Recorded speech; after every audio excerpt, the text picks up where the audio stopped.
Skål! Skål! Prøv lige at hæve dem. Okay.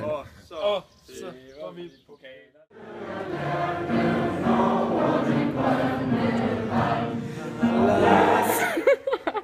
Joachim ser meget sur ud. Joachim er Joachim. Joachim er overhovedet ikke. Hvor er Joachim? Det for helvede. Så fortæl mig, hvem der ser sur ud. Han hedder Jonas. Det var Jonas. Lidt stiv. Vi elsker I. Sig noget, Joachim! Opgrader. Du skal bare kun... Kan du være? Jeg filmer! Tænk lige forbi. Er du klar? Ja.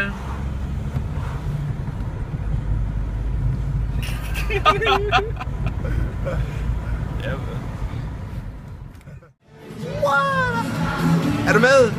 Jeg er fucking med. Er du sikker?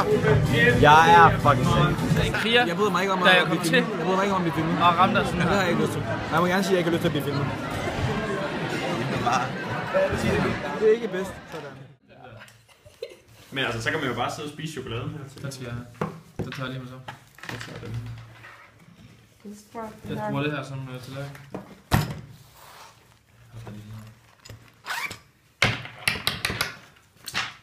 Den, der skal have den der, de ejer det, der ligger der. Vil I have det? Ellers så spiser jeg det. Du er det største, du kender. Det er hardcore! Du er det største, du Det er kender. hardcore! Ah, lad være. Det er hardcore! Kan du tage det? Kan du tage det? Hvad for en er min? Hvad for en er min? Ah, hvor er Lars, jeg ved, hvad jeg laver. Du filmer igen. Jeg gider ikke sidde sådan her. Overfor dig.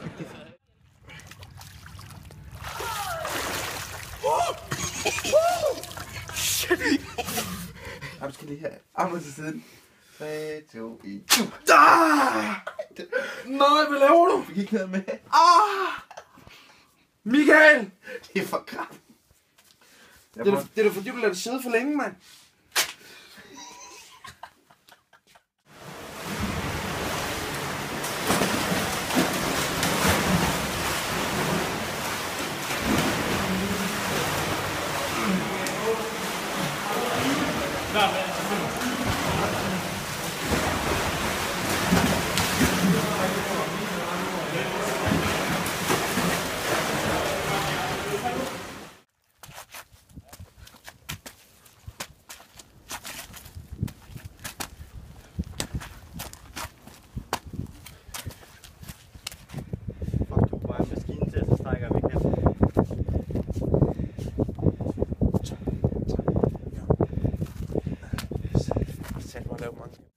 Det er det engang, han er over på hovedet. simpelthen nødt til. Ja, det bliver nødt til. Det er derfor, han klippede af. Så han håber ikke at blive genkendt. Du skal, jeg er en brutal søn.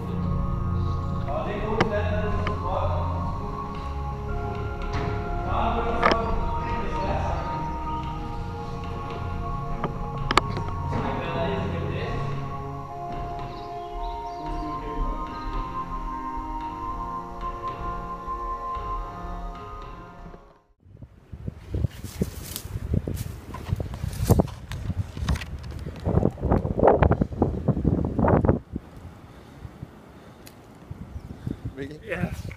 Nej. Det kunne jeg ikke lide. Det kan jeg ikke lide, det der.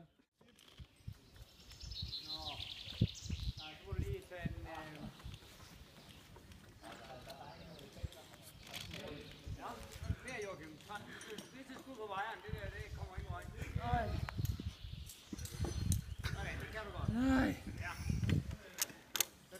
Mikkel.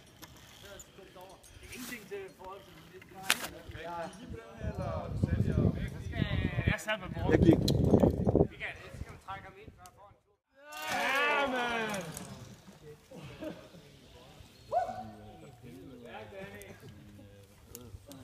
Nu er der kamera på den her runde, så må det gerne lige se så lidt mega overskudsagtigt ud. Ui, det var en dårlig start, det der.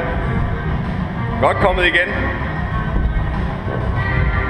Der bliver pruttet og det hele, det er godt.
De der forældre kommer op om lidt, Mikkel. De går bare på trappen. De bliver fucking sure, når de ser det. Og det kan det faktisk. Kom med. Nu!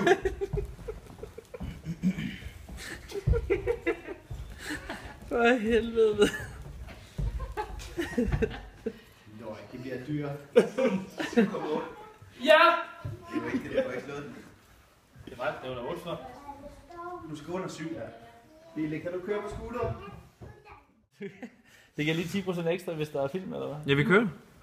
I 20? Der er film på. Der er film på fra 2 forskellige vinkler endda. Nu begynder jeg at tvivle. Det bliver godt, når vi klipper det der. Ja. Ja, næsten. Prøv lige igen. Prøv lige igen.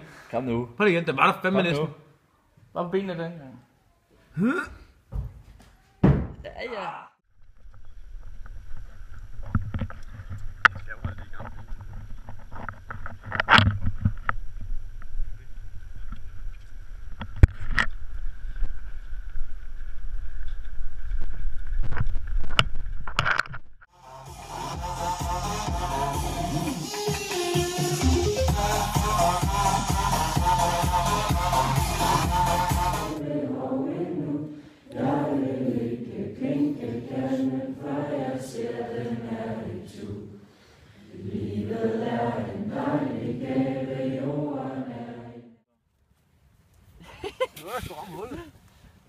Sådan. Sådan det bliver. Brutalis. Yes. Tag den beskidte spand, mand. Nu skal der fandme have. Ja, det kan lige vare. Det kan lige vare. Det er godt. Det er en politimand og en frømand. Det er skræmmende. Vi er færdige.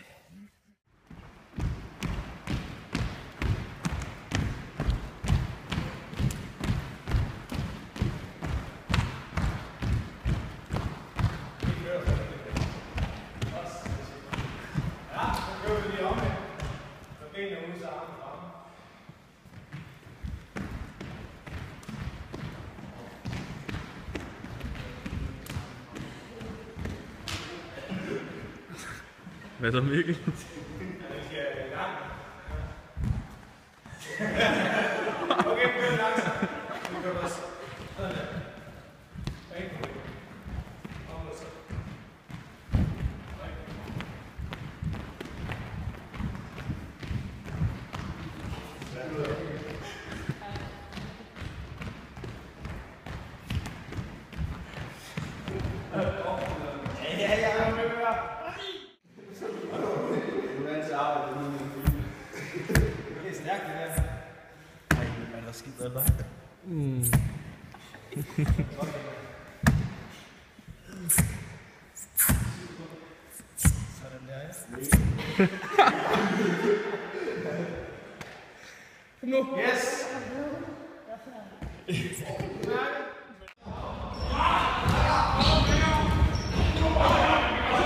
Er du klar, Samme? 3, 2, 1, go! Lad os skide, mand! Lad os skide, mand! Kan du ikke noget? Kan du ikke noget? Lad os skide, mand! Kan du ikke noget, mand? Her! Kom nu!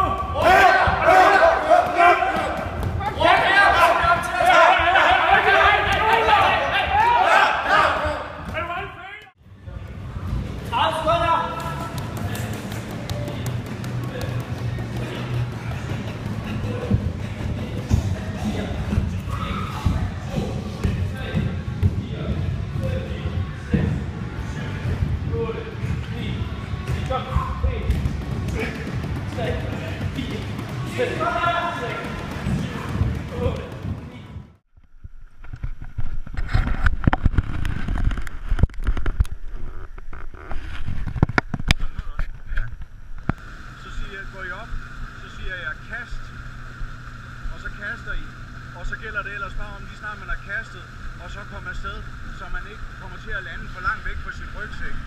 Okay? Og husk. Okay, kaster. 3, 2, 1, kast, kast, kast, spring, spring, spring.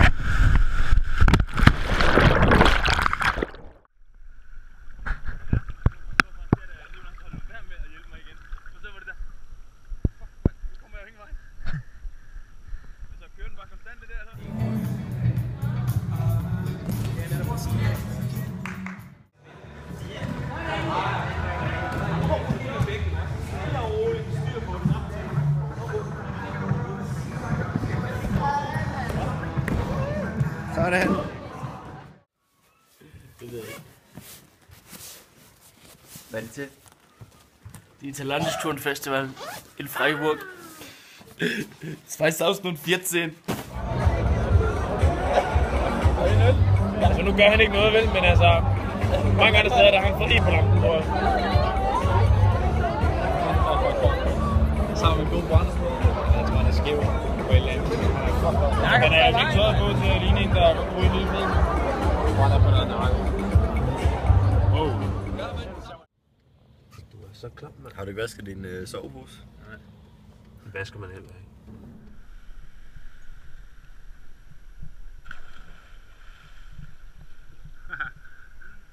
Meget nydeligt.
Gjorde det ikke næste i armene? I don't know what you heard about me, but if this ain't get a dollar out of me.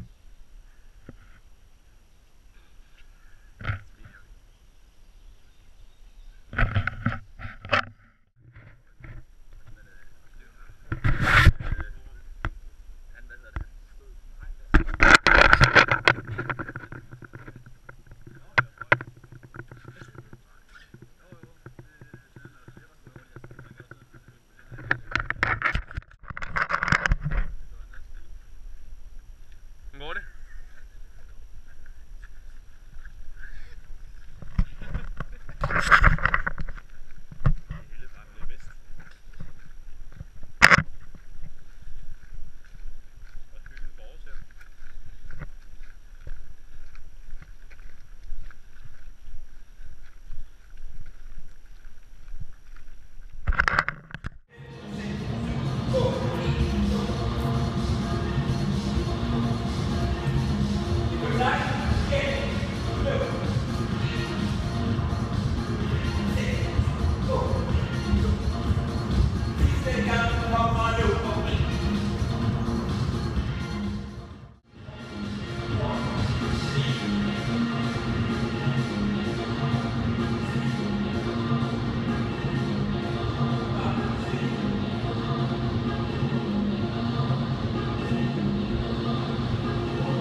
To.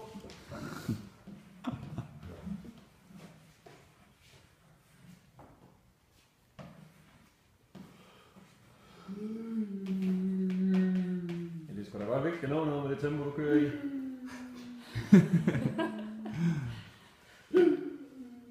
Var det 20?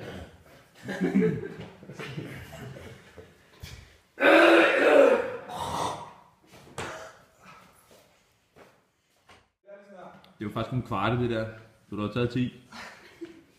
Ja, nej, Philip, jeg har sådan set næste 20 år. Ja, vi har haft noget med ham der, så du kan bare... Vi har noget Christian, vi har snakket om Christian. Jamen det er ikke gået op, før vi skal lave plan B, eller hvad? Som skal være plan A. Ja. Vi har både plan A og plan B. Hvad er plan B? Ja, vi er blevet enige op. Og vi skal bare lige skrive en sæd med det til. Ja, ja. Hvad er det? Vi kan lære det.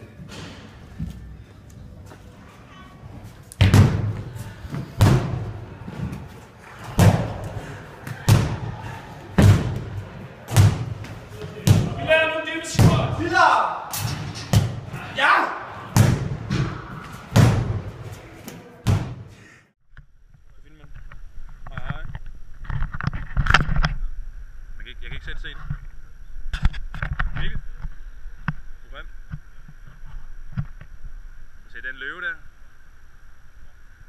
Det er sådan et hvide, der står der.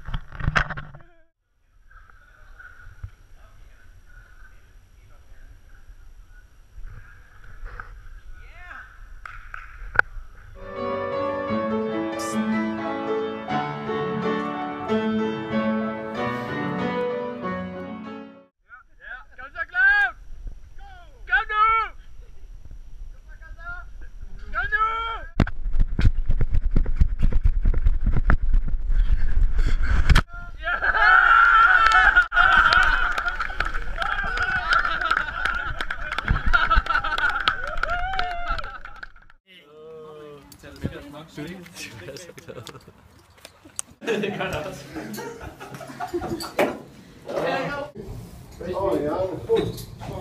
Stå på. Sådan her. I kigger bare. Et brød kan jeg også kalde. Ja, kom et brød. Kom et stykke. Åh, vent lidt. Hvad fanden er det? Nej, det går.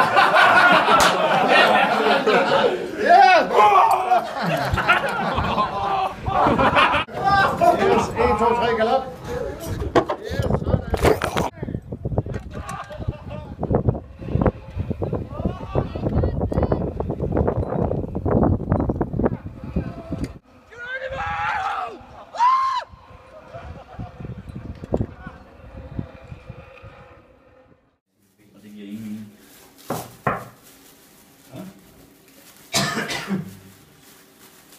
Stjæler mig og ben, mand. Den må du aldrig slippe, mand. Så tager du fat her med den her. Sådan her, ja. Så spreder du benene lidt og læner dig tilbage. Nu? Ja. Ja, det var helt og rundt tilbage, ja. Ja, det er bare, du skal læner bare tilbage. Spring, så skal du gå ud af, ja. Sådan der, læner bare tilbage. Du kan stå lige fint her, ja. Hey, op med benene, ja. Sådan her kører du med den, ja. Sådan der, ja. Der kan du stå i timevis, uden at gøre noget. Ikke også? Hvis jeg nu starter herovre, så kan du selvfølgelig ikke stå der. Det kan du sagtens. Så står der i timevis. Så kan du bare stille og roligt ned, ja.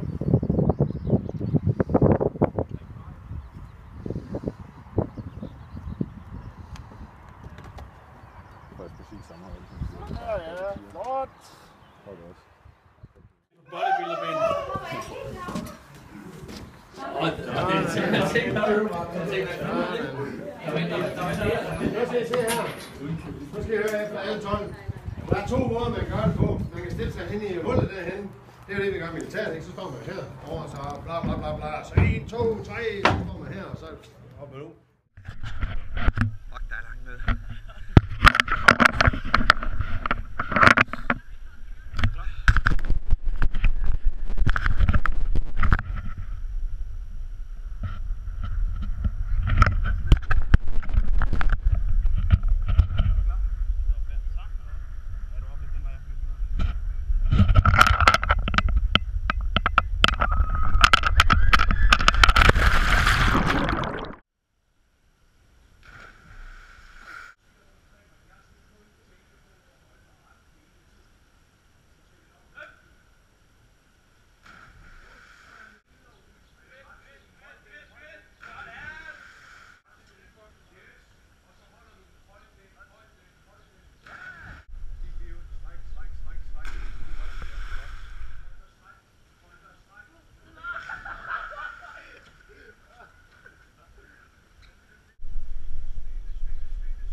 på låret. En klaske på låret, den der.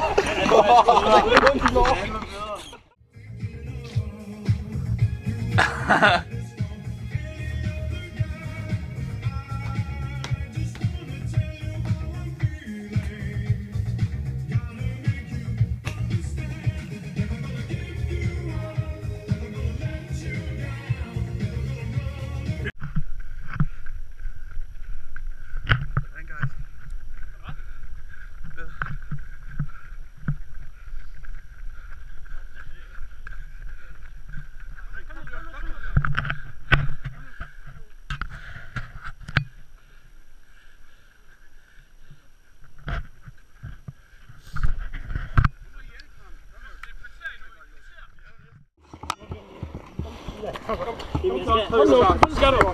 Jeg skal. Er der lige om lidt? Kom så. Du har løbet konstant i 50 minutter. Slik med det. Du løbte på 49, 53.